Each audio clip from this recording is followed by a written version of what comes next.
నేను చెప్తున్నాను, సత్య స్తంభము అంటే లక్షల మంది ఉన్న సంఘము కాదు.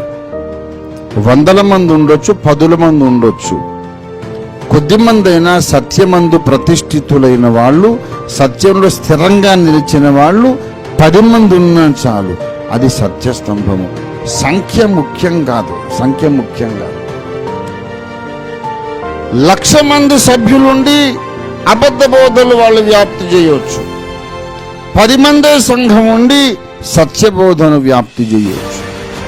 నీ నోట్లో ఉన్న బోధ సత్యమా కాదా అనేది దేవుడు చూస్తాడు తప్ప నీ ముందు 1,00,000 మంది కూర్చున్నారా 10 మంది కూర్చున్నారా అని దేవుడు చూడడు. కనుక సంఖ్య ముఖ్యం కాదు, సత్యస్తంభముగా మనం ఉండాలి.